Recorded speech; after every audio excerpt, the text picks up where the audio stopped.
गुरुभ्यों नमः। ओम नमः शिवाय। मेरे YouTube चैनल देखने वाले सभी मेरे दर्शकों को प्यार भरा नमस्कार।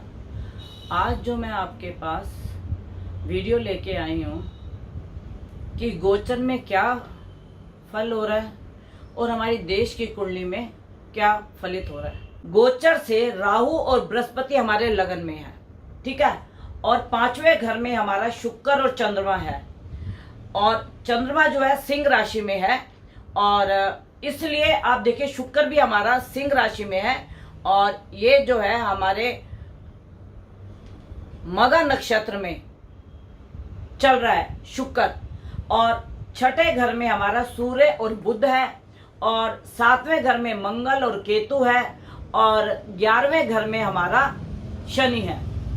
दूसरा, अभी इजराइल में बहुत अगजनी की घटनाएं हो रही हैं, और वहाँ पे हमारे भी कुछ नागरिक फंसे हुए हैं, जिनमें 2-4 की डेथ भी हो गई है और कुछ लापता भी हैं।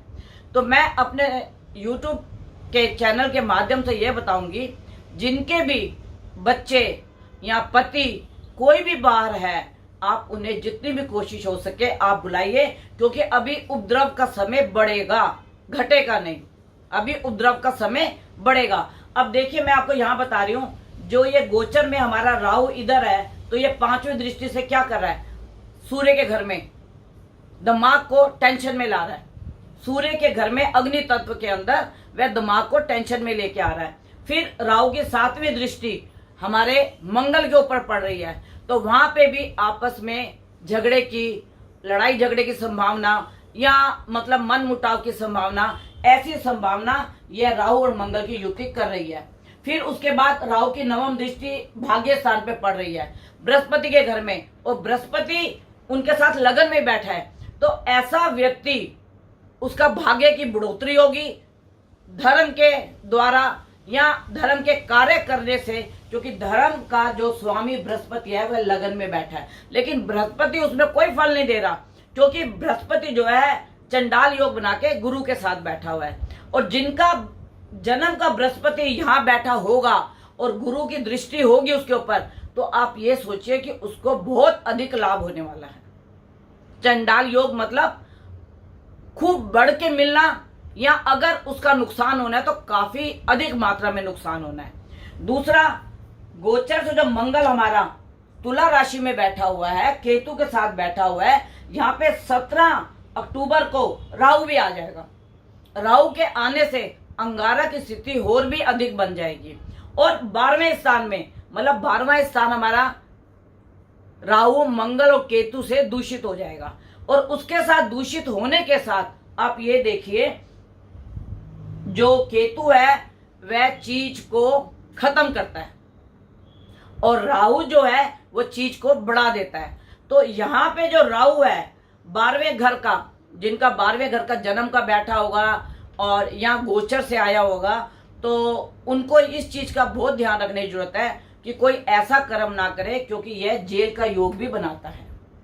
और यहाँ पे जो मंगल, केतु और सूर्य की युति बनेगी, तो आप देखिए सूर्य जो होता है हमारे देश का राजा होता है, तो उनके साथ जनता का आमना सामना, टकराव की भावना यह बहुत अधिक जागृत हो जाएगी, क्योंकि शुक्र भी यहाँ बैठा है और यहाँ पे शनि भी बैठा हुआ है।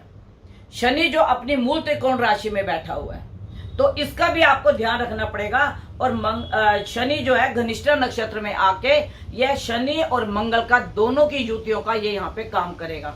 मैंने अपनी हर वीडियो में बताया, कोई भी ग्रह जिस नक्षत्र में होता है उसका भी फल देता है, और उसका स्वामी कहाँ बैठा हुआ है उसका भी वो फल देता है। तो सरकार के साथ जनता का टकराव या कुछ ऐसी बातें हो जाना कि जो जनता उसको कैच कर जाएगी एकदम से, कि ये हमारे राजा ने ऐसे बोला, ये हमारे मंत्री ने ऐसे बोला, और जनता और मुख्यमंत्री का आपस में टकराव होना।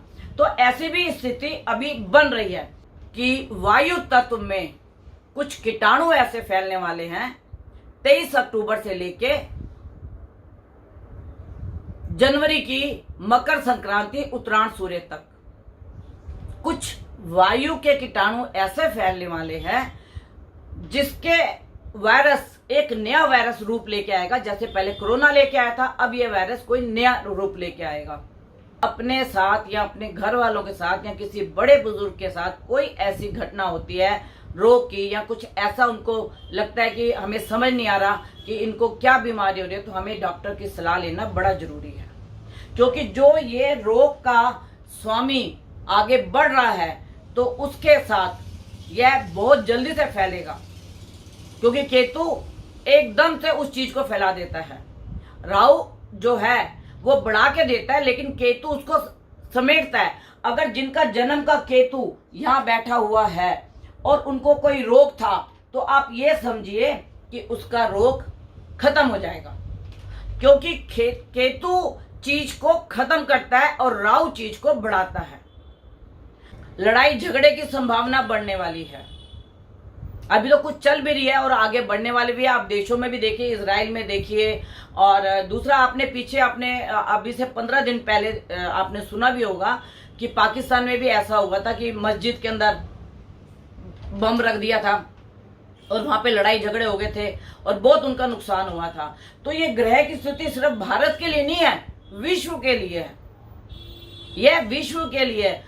और बहुत से लोग जो हैं ऐसे कतर में हमारे फंसे हुए हैं, और जितने भी ये यूरोप में फंसे हुए लोग हैं वे अपने देश में आने की कोशिश कर रहे हैं। और मैं अपने दर्शकों को बहुत बहुत शुभकामनाएं दूंगी कि जितने भी हमारे यूरोप में या कई विदेशों में लोग फंसे हुए हैं वे अपने देश में आए और अपने माँ बाप, अपने पत्नी, अपने बच्चों के बीच में रहे, तो आपके लिए बहुत लाभदायक समय रहेगा और आपकी जान भी बची रहेगी।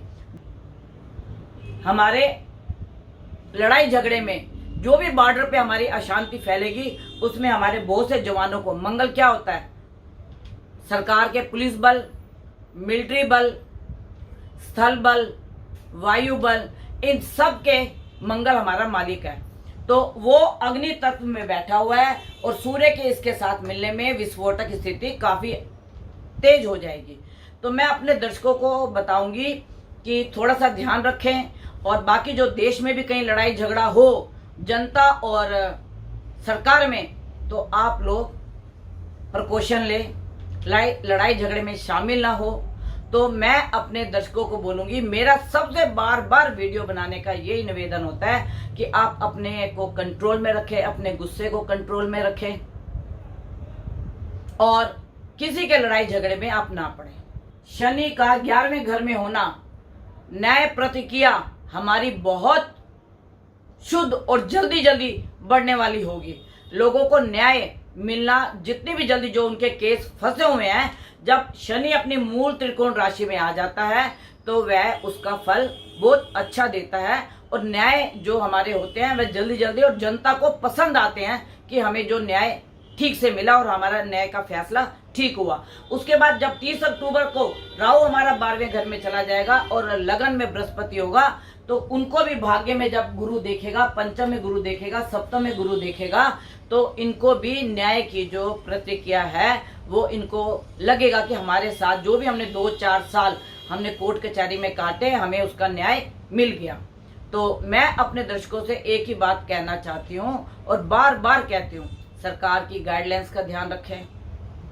अपने भाई, अपने पति, अपने जो भी हमारे मिलने जुलने वाले हैं, उन लोगों को लड़ाई झगड़े से हमें दूर रखना चाहिए।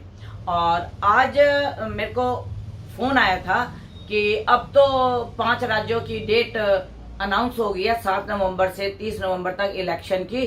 तो आप हमें 5 राज्यों के बारे में इलेक्शन का बताएं कि कहाँ पे किसकी सरकार बनेगी। तो देखिए, अब आज ये डेट अनाउंस हुई है, तो आज की डेट के हिसाब से, समय के हिसाब से हम इसकी कुंडली बनाएंगे कि आज की और उस राज्य की क्या राशि बनती है, और उसके हिसाब से मैं आपको हर राज्य का अवलोकन करके बताऊंगी कौन से राज्य में कौन सी सरकार बन रही है। और मैं आपको यह जो वीडियो भेजूंगी और इलेक्शन शुरू होने से पहले भेजूंगी कि आपको मालूम हो जाए कि कौन से राज्य में कौन सी सरकार बनने वाली है। बाकी आज मैं अपनी वीडियो को यहीं विराम देती हूँ और आप और आपका परिवार सुखी रहे, तंदुरुस्त रहे, सरकार की गाइडलाइंस का ध्यान रखें और रोग कीटाणुओं से बचें, बाहर का ना खाएं, घर का खाएं, साफ खाएं, स्वच्छ खाएं। तो जो आप सड़कों पे खाने मिलते हैं या कटे हुए फ्रूट मिलते हैं, उनसे आप दूरी बना के रखें।